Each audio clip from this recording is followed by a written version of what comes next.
That's kind of small. Yikes.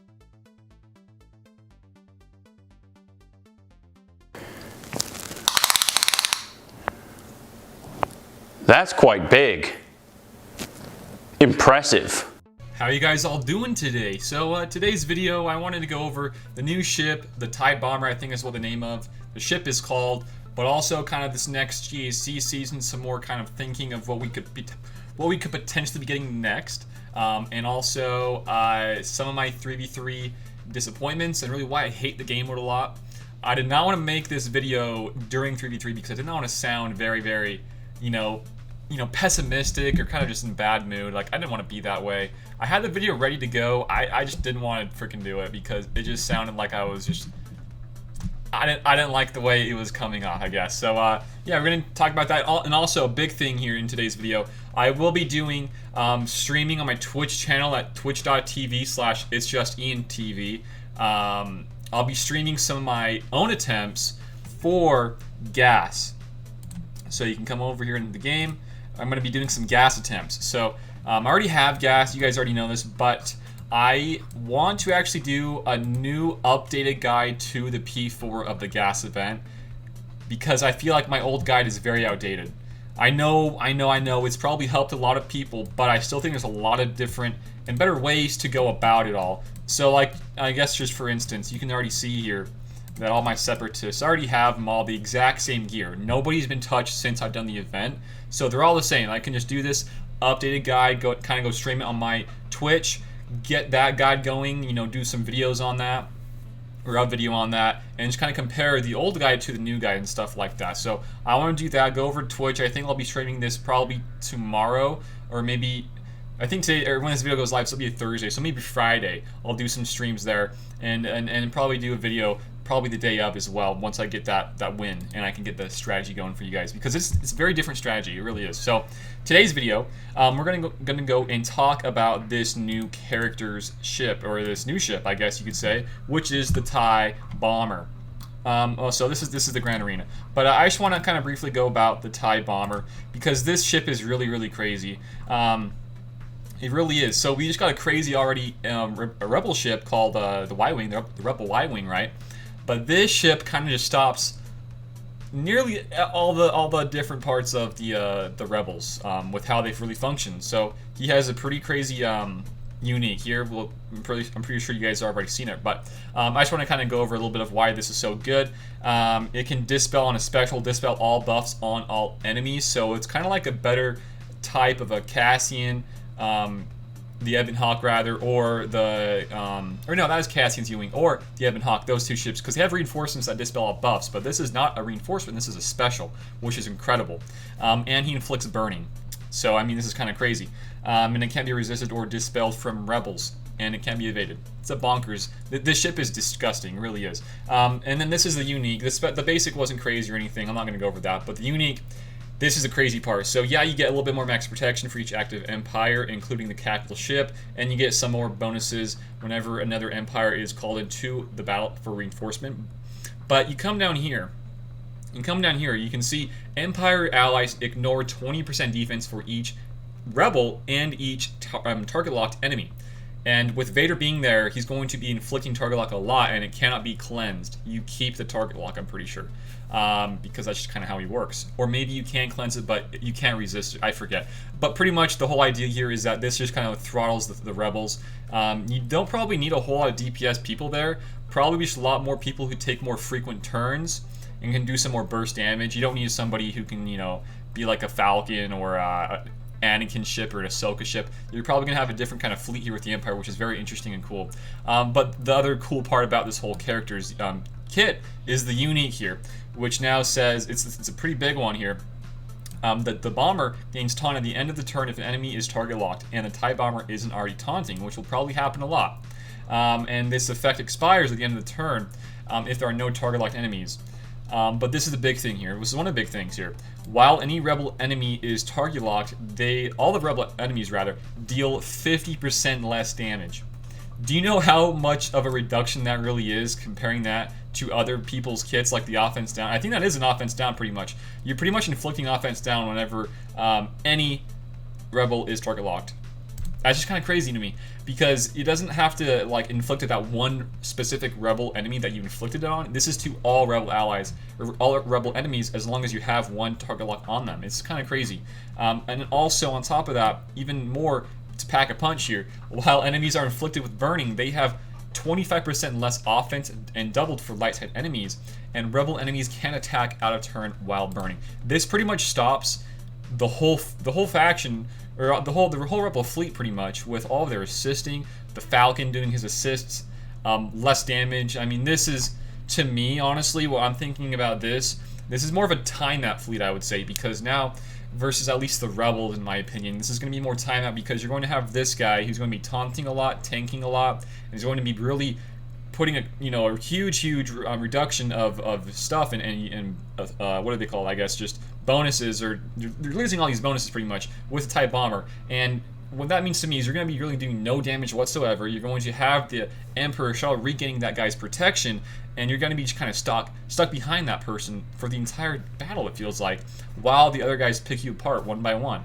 But again, this really isn't centered towards some huge thing, honestly. I mean, I'm just thinking about it. Looking at the Empire faction in the fleet, there really isn't much here, honestly. You have 2 capital ships. You got a Thrawn and you got a Tarkin. Those aren't very good. Thrawn, yeah, it's okay. Executrix is not very good, honestly. And then you have just a bunch of just really mediocre ships. Like the TIE Fighter, it's pretty good, I guess you could say. TIE Reaper's okay. I mean, these are all okay ships. There's not one here that really speaks to me saying, oh my gosh, this ship is amazing. Like a Falcon. Like, I don't know, like the new Y-Wing we just got. Or heck, even the Anakin ship. I mean, there's just so much here that I'm just like, it's kind of meh. But still, it has a lot more love than the Resistance. And I'm still kind of wondering why we haven't gotten any of the Resistance ships or First Order ships outside of the capital ships. So, yeah, this new Empire ships will be disgusting. It really will be. And another point here I want to just bring up is, you can just kind of going back to the kit a little bit. The last little bit I'll read here. Going back to the kit, the reinforcement is really interesting because now you can kind of open this up to a GAC type of a battle here, like thinking about it in GAC style, because you can read here the reinforcement rather. You enter battle, you inflict burning on all enemies for 2 turns, can be dispelled from or resisted by rebels, then call another Empire ally to assist, and this ability can't be evaded. So you get a guaranteed burning on them, and what burning does is now they cannot attack out of turn. They have less offense and doubled for light side enemies. That pretty much means if you want to toss this in as a reinforcement for your negotiator, and let's say the person has a really great rebels fleet and you know that he does use the rebels on offense, you set that on defense for the first reinforcement, that will not beat the negotiators. Everybody who just wailed out on the Y-Wings now, they kind of got hit kind of hard, a little bit. I wouldn't say, hard meaning like in some facets, yeah, but in others you can still use it pretty well. But this new TIE Bomber is a very powerful ship in my opinion, and I would really recommend everybody out there, if it is a Galactic Chase, to get it at least 5 stars for that reinforcement, because it'll be very powerful for you guys out there. And it's probably alluding to a little bit more ships coming down the line here, and hopefully, not just ships but also characters, a new legendary or type of event. I'm not too sure. Okay, so the next and last part here I'll go over in today's video is this other Grand Arena Season 8 thing that we just got recently. So again, I said before, I really hate 3v3. I think it is just the worst game mode ever, because the game isn't meant to be played in 3v3 fashion. It really isn't. People lose a lot of bonuses when you go down to 3v3, and there's a lot of teams that suck at 3v3. One, for instance, is Gas. Gas is not as good in 3v3 because of his bonuses that he's going to lose a lot of. Nasty, the protection, the defense, stuff like that. You're losing a lot of that. So that's just like one of the teams, and just all in all, 3v3, don't have a whole fun experience with it, especially now with Galactic Legends in the game for 3v3. It just made my whole experience, this whole 3v3, really bad. I hope that we do not have to worry about that for a long time. Give me a few months until I have to play that whole mode again. It really was boring and lame. I really hated that. But this one should not be 3v3 from the looks of it. because you can come down here to some of the feats. It requires all 3 required characters for this feat, which pretty much means to me you're going to be a 5v5 again. There's no way you're going to have to use these 3 in 3v3, so that's what I'm kind of alluding to.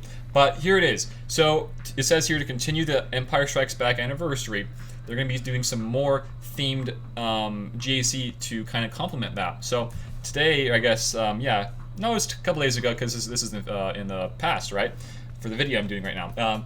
Today's thing we got is Bespin's Cloud City, and this is the kind of the theme of it. And a lot of this is kind of bounty hunter themed, and whoever was at the Bespin planet or the Bespin little space thingy, dude, I really am bad with some of these names and the terminology with Star Wars. I should really learn it, but I really haven't. But the Bespin place, Lando's Bespin Palace, whatever you want to call it. Gosh dang it! You have to do a lot of these cool feats. Feats, you know how feats are. You got to do it. It's kind of a high risk, high reward in some situations. For instance, this one, win a Grand Arena battle with Darth Vader, Boba Fett, and IG-88 boss or Dengar. That one can be pretty annoying. And this one here, Darth Vader, Boba Fett, and the Trooper to get this cool looking Bespin thing there. But the cool one here, I like this Boba Fett Slave 1 a lot. Win fleet arena battle using 4 bounty hunter ships and fielding them. They have to be into the battle, they can't be reinforcement. A lot of cool stuff here. So again, now we kind of seen all of these. I mean, for as well on here, you got to kill 12 enemies using Darth Vader, Boba Fett, Rolo, Chewie, Captain Han, Lando, or Lobot. So that's one of the big feats there. But you know, we're just kind of continuing on this whole theme here with Empire Strikes Back 40th year anniversary, and seeing a lot more ship content. I do, you know, people have been making videos. I think Arnold made one about the pilot Luke.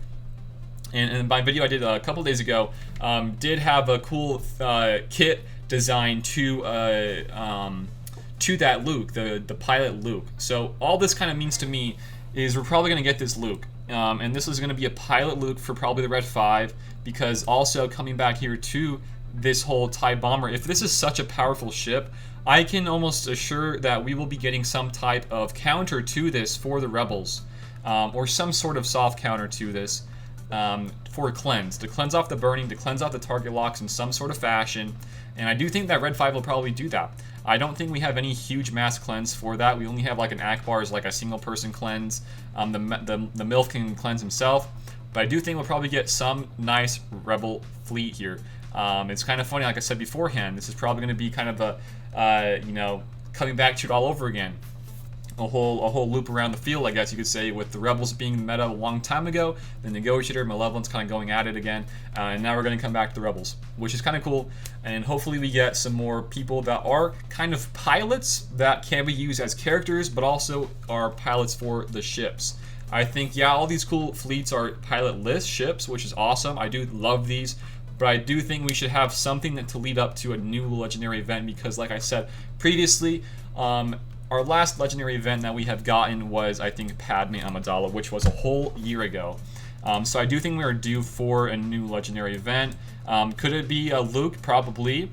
I could also see it being some sort of new Empire type of thing there as well. All in all, I do think that all these new ship things that we're getting here is leading up to a ship raid, hopefully coming out next year, or perhaps if they want to go pretty quick on their content, maybe heck this year, later this year. So it's pretty exciting stuff, I think. I know a lot of you guys don't like ships out there, but I do think these 2 ships that we got just recently, I just said shits. Ships we got recently, I think they're great ships, and you guys should definitely get them at least 4 or 5 star. For the last one you just got, the TIE Bomber, get it 5 star for that reinforcement. It's going to be amazing. But that's probably going to do it for today's video, guys. Just my thoughts here on the whole stuff we've been getting here recently. And also that one video I'm going to probably be doing here with the gas event.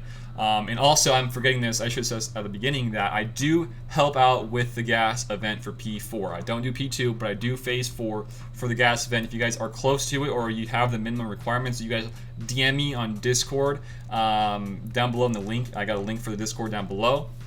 So that's going to do it for today's video. Thank you guys for watching. If you enjoyed the video, give it a like, share it around, and sub to the channel if you guys are new here. And if you guys are a sub to the channel, feel free to hit the notification bell, because sometimes YouTube does not send them the notifications out when they should. So there you go for that. And also, of course, we got Discord down below and a Patreon if you guys want to go support me there as well. Thank you guys for watching it again, and until next time, I will see you all later. Peace out.